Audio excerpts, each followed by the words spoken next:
Bon, on y va? On y va. Bonjour à vous les amateurs de jeux, je suis Angelo. Et je suis Brigitte. Nous sommes des amateurs de jeux. Et à nous deux, nous formons la chaîne Brigello. Voilà. Donc pour cette première vidéo, on a décidé de faire quelque chose de très simple, très facile, de ne pas se prendre la tête, histoire de se mettre à l'aise, parce qu'on n'est pas à l'aise encore, c'est normal. Et on va vous présenter quelques jeux qu'on a ramené des scènes. Enfin, on a une montagne de jeux qu'on a ramené des scènes, mais on ne va pas savoir tous vous les montrer. Donc on va démarrer. On va vous dire un petit mot à chaque fois sur le jeu. Alors parfois on n'aura pas de petits mots à vous dire, ça dépend, parce que parfois on achète des jeux pour des bonnes raisons, et parfois un peu pour n'importe quoi. Donc je vais démarrer tout de suite avec ces deux-là, avec Ptolémée et Hipparchus, de Jeon Il, ou Jeon Il, je ne sais pas comment on le prononce. Alors c'est un auteur coréen, et c'est celui qui nous avait fait Jekyll contre Hyde, qui est un jeu de pli pour deux, qui a une référence pour beaucoup de monde.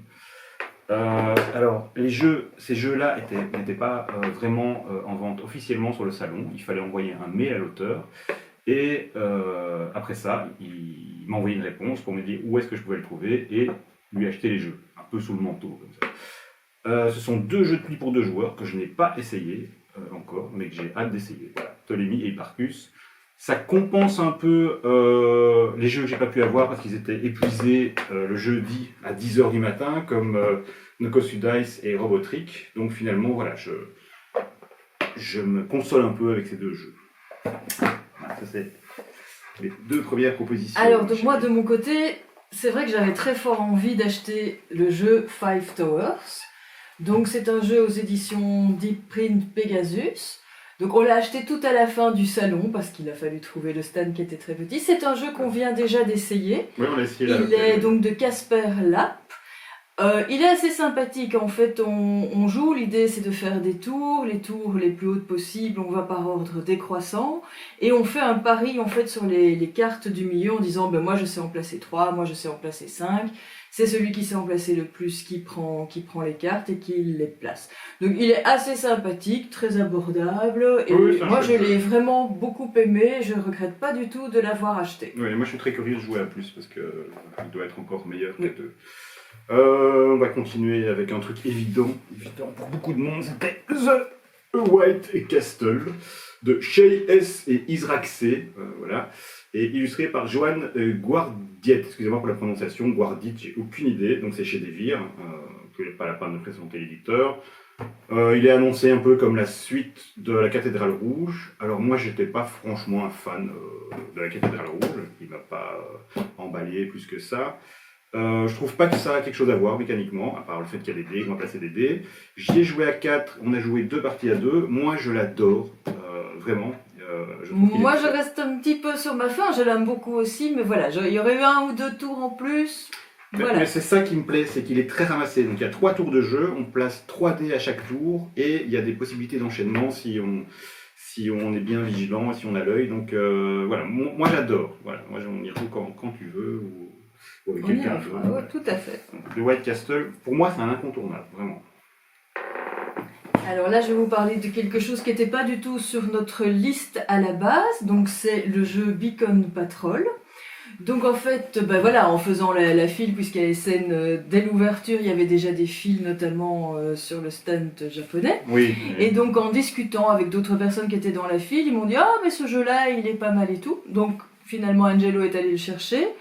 On y a joué, et c'est franchement très sympathique, c'est assez calme. C'est un jeu un peu coopératif, parce que voilà, puisqu'on peut échanger des tuiles avec son partenaire et tout. Franchement, c'est un achat qu'on peut appeler un peu compulsif, mais franchement, il est vraiment très sympathique. Les illustrations sont vraiment très très sympathiques aussi. C'est un auteur, si je ne me trompe pas, allemand, Torben Ratzlaff. Et donc voilà, une très belle découverte et franchement ravi qu'on me l'ait conseillé. Oui, on y a joué, c'est un jeu vraiment relaxant, quoi. Un jeu de coopération. Très sympathique. Tranquille. Alors comme tu parlais des japonais, alors moi je vais tricher un peu, je vais montrer Tiger and Dragon qui était disponible pour la première fois, je pense en Europe, sur le salon. Moi je l'avais déjà, j'avais déjà 2 boîtes que j'avais commandées au Japon, j'avais craqué. Donc c'est un jeu édité conjointement par Oin Games et Arclight Games. Sur le salon, il y avait 3 éditeurs japonais qui se sont regroupés, OnGame, Sashi et Iten. Donc ils avaient un grand stand où ils avaient plus de visibilité qu'auparavant et aussi des plus grandes files aussi. Parce que tu as fait 1h30 de file quand même pour acheter tous les jeux qu'on voulait là-bas. Donc Tiger et Dragon, en fait c'est une modernisation d'un jeu traditionnel japonais qui s'appelle le Goita. Je vais taper ça ici. C'est un vieux jeu. Voilà. Et c'est un jeu qui date de 1860 à la base, et on a même l'auteur du jeu originel qui s'appelle Seimon Numura.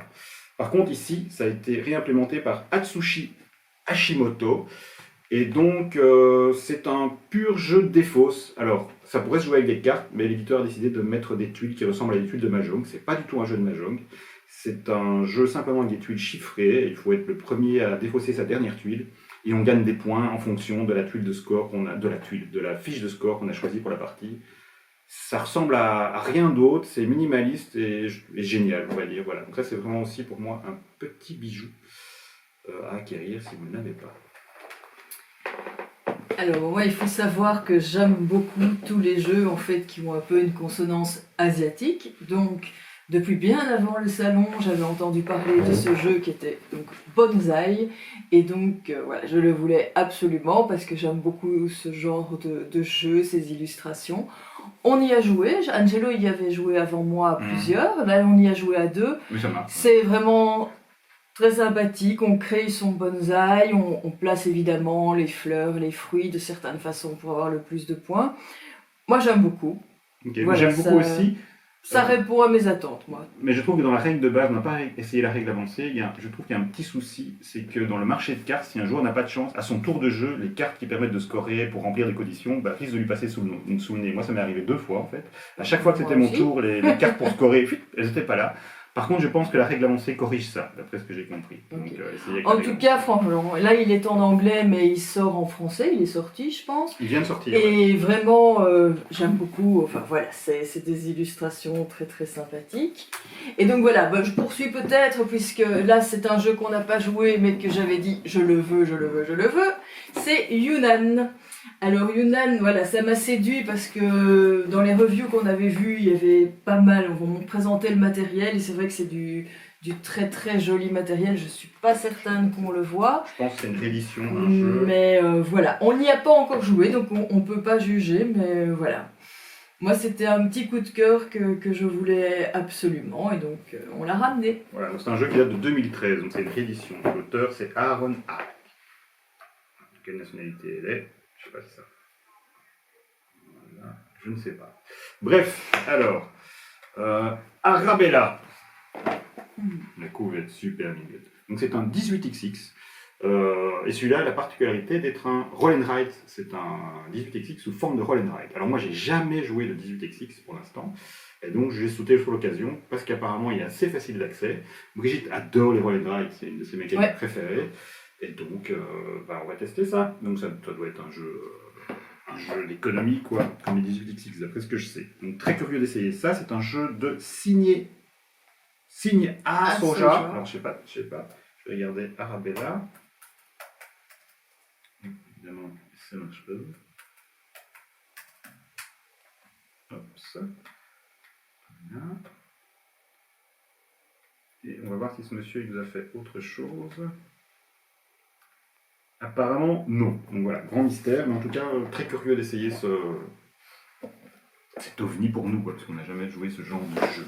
Je vais les mettre par terre. Voilà, je t'en prie. En parlant de Roll and Write, voilà, le nom était très séduisant, le jeu Tequila. Donc, on n'a malheureusement pas gagné le goodies qui était un petit verre à Tequila. Il fallait lancer les dés. Mais voilà, on n'y a pas encore joué.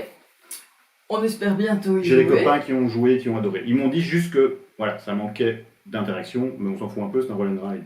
Donc voilà, on est très très impatients, peut-être bientôt. Oui. On vous en parlera. On essaye d'en jouer au moins un tous les jours, chaque jour. Voilà, et puis peut-être... donc, il faut y arriver. Donc, on a aussi acheté un petit roll and ride qui s'appelle Happy Campers. On verra. On n'a aucune idée, mais je pense qu'il est correct, il nous tentait bien. Il fait, jusqu'à 6 personnes, de 15 à 30 minutes. On verra, on est impatients. D'après ce que j'en ai lu, c'est très correct. Ça révolutionne rien, mais c'est très correct. Alors, celui-ci, que j'ai pu jouer à deux, qui pèse lourd, Rats of Wistar, de Danilo Sabbia et Simone Luciani. Alors, Simone Luciani, je crois que c'est pas nécessaire de le présenter. Par contre, Danilo Sabbia, je sais pas du tout, là, comme ça, qui c'est et ce qu'il a fait. Voilà, Rats of Wistar. Boum, boum, boum. Ben là, il est l'auteur ou le co-auteur d'un jeu qui vient de sortir, Anunnaki, qui est un 4X que je n'ai pas testé, qu'on ne connaît pas, mais qu'on jouera peut-être. Donc Rats of Wistar, donc j'y ai joué. J'ai adoré parce que c'est pas du tout un jeu lourd, c'est un Eurogames, mais assez light, très accessible. Et en plus de ça, ce qui est exceptionnel, c'est que pour un Eurogames, j'ai trouvé que la thématique fonctionnait plutôt assez bien. Donc on est des rats mutants qui essayons de développer une colonie. Et on a vraiment l'impression que ces petits rats, ces petits jetons tout mignons se déplacent dans une maison, vont chercher des ressources, se placent dans des terriers. Enfin voilà, j'ai vraiment adoré. Ça, c'est vraiment une des très bonnes sorties, je trouve, de cet SN 2023. Rats of Wistar. Le graphisme est super. En plus, c'est très lisible, c'est pas chargé, c'est très aéré. Donc ça, c'est ce genre de truc que j'apprécie de plus en plus. Des choses un peu aérées et lisibles, parce que quand c'est trop touffu, ça me fatigue. Très bon. Voilà, et donc en regardant les jeux qui étaient annoncés sur SN, donc il faut savoir, moi j'aime bien ce qui est à consonance asiatique, j'aime bien les roll and write et j'aime bien ce qui est mignon. Et donc j'avais repéré Alpaca, qui est un petit jeu en fait avec des lamas. Et bon, franchement, les illustrations sont adorables. Voilà, le jeu, c'est pas un jeu très compliqué, mais c'est un jeu fort sympathique. On y a joué. C'est un deck building, c'est pas un roll and write, t'as dit roll and write? Non, je n'ai pas dit roll and write. C'est un deck building qui est très sympa. Et donc voilà, il est très très mignon et voilà, il était très abordable en prix et franchement. Moi, c'est un petit coup de cœur, rien que pour les illustrations. Voilà, on a fait une partie. Hein, on a fait une partie et ça roulait. Ça tourne très bien. Il n'y a rien d'innovant, mais il tourne à la perfection. Et voilà. Chouette jeu. Qu'est-ce que je vais choisir? D'ailleurs, on en a joué quelques-uns aussi. Un Freedom and Freeze, Black Friday. C'est une réédition. Alors, celui-là, je n'ai pas joué. Vu son titre, je pense qu'on est des traders et c'est un jeu purement économique, mais j'ai vraiment hâte de jouer à ce jeu. Voilà, je regarde juste la date de sortie originelle. Évidemment, je fais plein de fautes de frappe parce qu'on est évidemment un peu nerveux. C'est normal pour une première vidéo. Donc celui-là est sorti en 2010. Voilà, un Freedom Freeze. Je suis toujours curieux d'essayer les Friedman. Il a fait des jeux extraordinaires, des jeux moins extraordinaires. Voilà, on verra bien. Et on l'a pas vu. J'étais un peu déçu parce que je voulais voir l'homme aux cheveux verts, mais on l'a pas croisé. Et non. Alors aussi, le salon, on vous a dit, il y avait quand même pas mal de fils, et donc on était aussi pas mal fatigués. Donc à un moment, je me suis installée à une table de jeu. Je n'y ai pas joué, mais j'ai observé en fait des gens qui jouaient. Et donc, on est tombé finalement très très fort par hasard sur ce jeu qui s'appelle Maldivia. De Roberto Fraga. Donc, moi, je suis pas encore très experte en jeu, mais apparemment un auteur fort connu.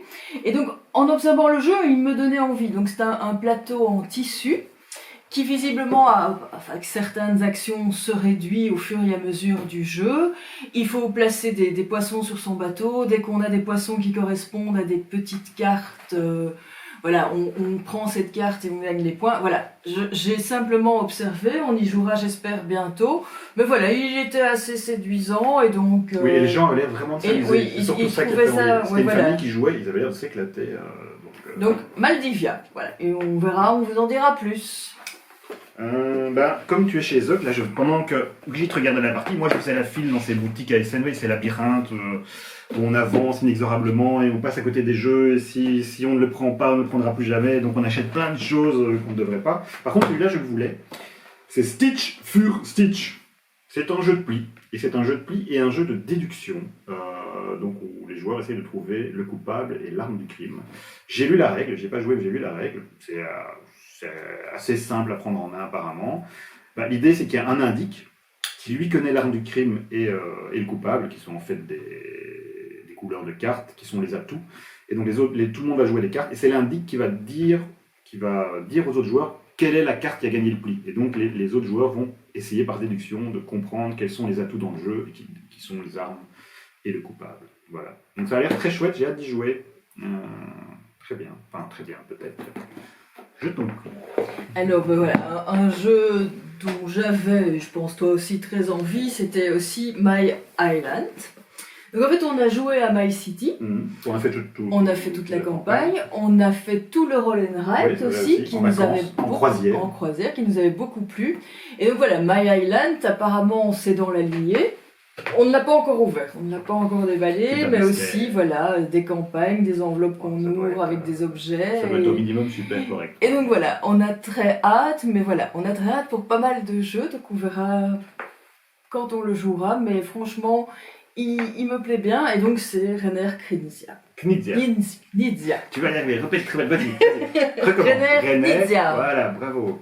Alors je regarde juste un truc, parce que là j'ai acheté un jeu simplement, parce que j'en ai entendu parler sur une chaîne YouTube, par une youtubeuse dont je ne connais pas le nom, mais je connais le nom de la chaîne, c'est Jaco pose des ouvriers. Alors je suppose qu'elle s'appelle pas Jaco, hein, mais voilà, on regarde de temps en temps ses vidéos, on aime bien. Et dans sa liste des scènes, elle avait mis Gin. Un jeu où on essaye de mettre des gins en bouteille, et ça m'avait l'air bien sympathique, la mécanique a l'air cool aussi. D'après ce que je sais, c'est pas un jeu lourd non plus, c'est pas un gros Eurogame, mais il fait très envie, et l'auteur de ce jeu, j'ai perdu ma page, est un auteur assez connu, Benjamin Schwer, qui a fait d'autres trucs assez connus aussi. Hop, Gin.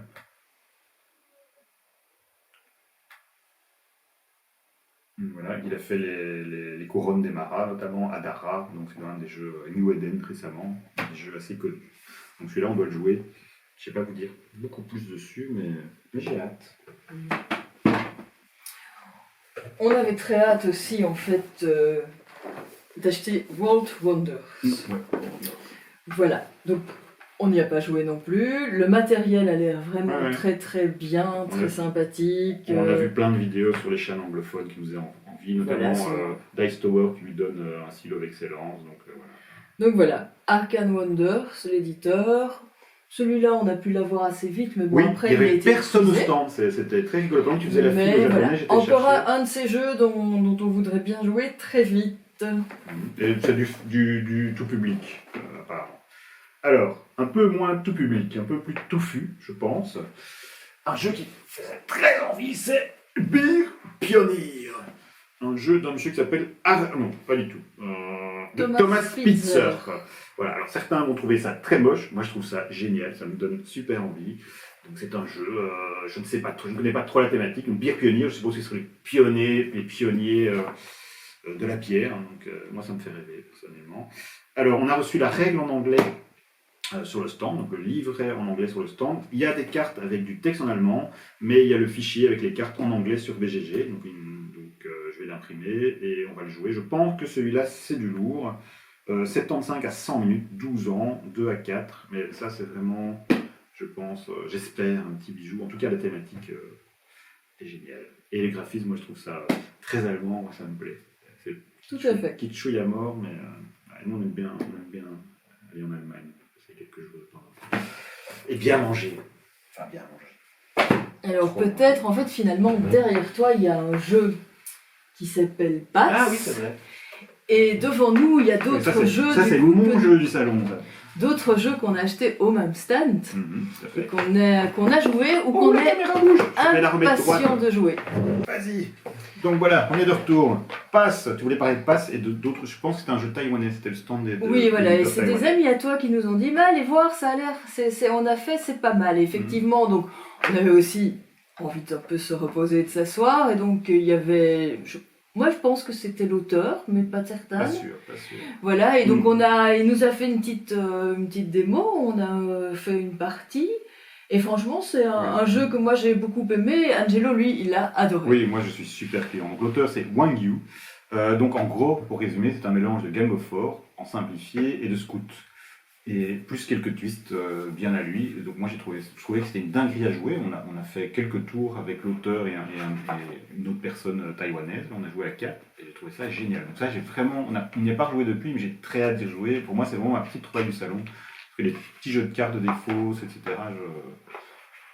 J'adore ça. Et du coup, bah, sur ce même stand, finalement, on s'est dit bah, pourquoi pas tenter. Et donc, on a aussi pris ce jeu-ci. Qui est Bomb the Dragon. Qu'on a joué directement, et qui est je pense, super. le soir même. Ouais. Et qui est vraiment, oui, il est chouette. Plein de problèmes techniques pour cette première vidéo, mais on n'est pas très au point, on ne connaît pas grand chose. Et alors du coup, les petits trucs mignons bien sûr, et donc derrière nous était exposé ce petit jeu. Qu'on a payé une blinde. Oui, quand même, il était assez, beaucoup plus cher que les autres petits jeux. Mais voilà, il y a des si j'ai bien vu, des mini petites conserves de nourriture et tout. Le matériel est vraiment magnifique. Voilà, on va y jouer, on va voir si ça se trouve, ça vaut pas du tout le coup. Mais voilà, c'était une découverte et c'est sûr qu'on ne pourra pas se procurer ça dans les magasins. Donc, pas tout de suite. Pas tout de suite, voilà. Donc, ça s'appelle Politics. Candy Dogs vs Politicats. Voilà, alors l'auteur du jeu, là c'est écrit en taïwanais, je ne sais pas lire. Donc impossible de vous lire. Ah oui. Mingi Design, je vais quand même regarder. Voilà, quand même le nom de l'auteur. Politics.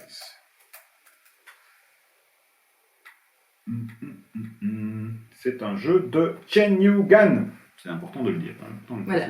3 à 5 personnes, donc on ne pourra pas le jouer tout de suite, mais voilà, on tentera. Sinon, vite fait, on a acheté à l'aveugle tous les petits jeux de cartes des vires. Je sais pas ce que c'est. Enfin, j'ai lu les règles. Blind Business avec des élus craquantes pour ceux qui aiment ça, style dessin animé rétro américain.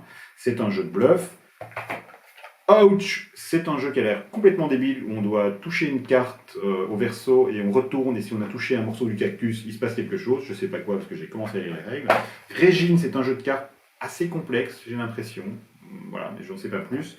Et un jeu qui est sorti dans nos contrées, Yokai Sketch, dont tout le monde parle. Un jeu pour deux de Ignacy Ferré, Vincent Dutray, mais on n'a pas encore essayé. Mais comme on aime bien les petits jeux pour deux, donne-en encore un. Voilà. Et puis, un et peut-être mon coup de cœur. Voilà. Alors, on a fait la file chez Sachi et Sachi. Ah ben, et donc, dans l'idée, celui-là, en tout cas, il était vraiment sur notre liste. Et donc, voilà. Et l'autre était sur notre liste, mais apparemment, on pensait qu'il était épuisé. Donc, voilà.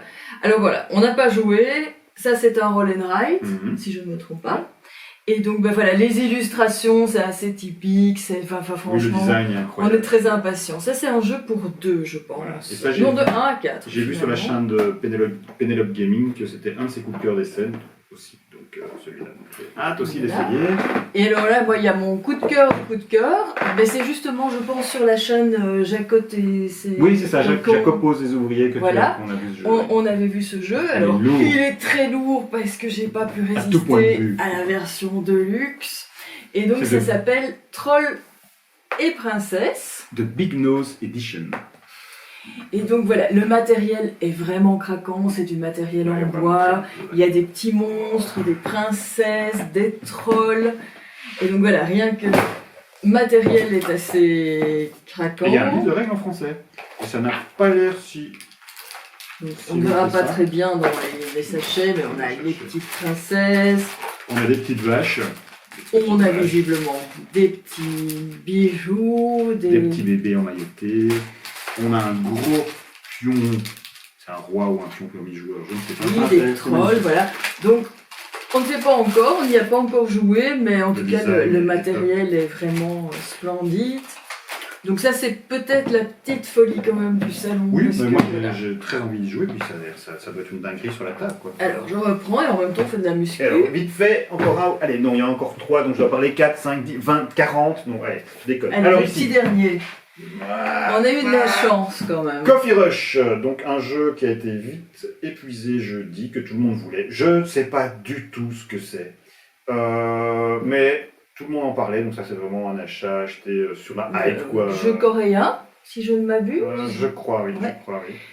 Et de ce qu'on a vu du matériel, c'est oui, les petites tasses de café aussi.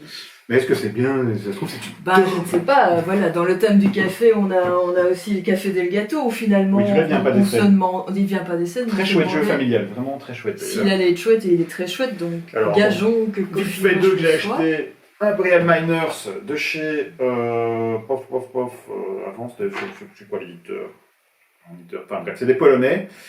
C'est dans l'univers de Imperial Settlers. L'auteur, c'est Tim Armstrong. Et donc, on est des nains, on creuse la mine. Et moi, rien que ça, moi, je craque. J'ai envie, dès qu'il y a des nains et une mine, j'ai envie d'y jouer. Voilà, hop.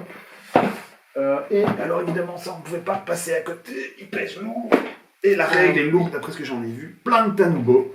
Un jeu qu'est-ce qu'il y a marqué dessus? Mike, U. Rosenberg et Aude. Alors, je vais regarder sur Board Game Geek. Bon, U. Rosenberg, on sait qui c'est. Ça, c'était aussi un jeu très hypé, on va dire. Donc, voilà. Michael Keller, Andreas Aude, Odendal et U. Rosenberg. Voilà. Il a l'air lourd. J'ai un copain qui a commencé à lire la règle qui m'a dit quand même, c'est pas du léger. Mais voilà, il y a des polynomiaux. Comment on dit? Aucune idée. À jouer. Voilà. Je pense qu'on arrive un peu au bout là. Pof. Oui, quand même, je vais parler d'un petit coup de cœur. On a joué hier à 3 à Zingzam, un jeu édité par Brain Games. C'est un jeu d'Adam Porter illustré par Lane Kulikis. Il est ultra mimi. C'est un jeu de pli à partir de 6 ans. Donc il est ultra simple, c'est simplement le joueur qui joue la carte la plus forte qui gagne le pli. Et à chaque fois qu'on joue une carte, il y a des petits pouvoirs, crétins. Mais en fait, on s'est pris au jeu et on a adoré. On a joué 3 manches, 3 parties d'affilée. Ça se fait en 3 rounds. Ouais. Et excellent. Si vous avez des enfants, ou pas, on s'en fout. Très chouette. Il peut être un petit peu mauvais aussi parce qu'il y a des pouvoirs sur les cartes. C'est un peu chafouin. C'est un peu chafouin. Les enfants font pleurer. Voilà. Bon, je pense qu'on va s'arrêter là parce que ça va être trop. On en a encore. Hein. Je pense qu'on a été très rapide, qu'on était un peu nerveux, mais bon, voilà, il faut bien commencer un jour. Si vous avez des retours à nous faire, des défauts vraiment flagrants qui vous frappent, n'hésitez pas à nous en faire part. Et à bientôt. Ciao! Ciao!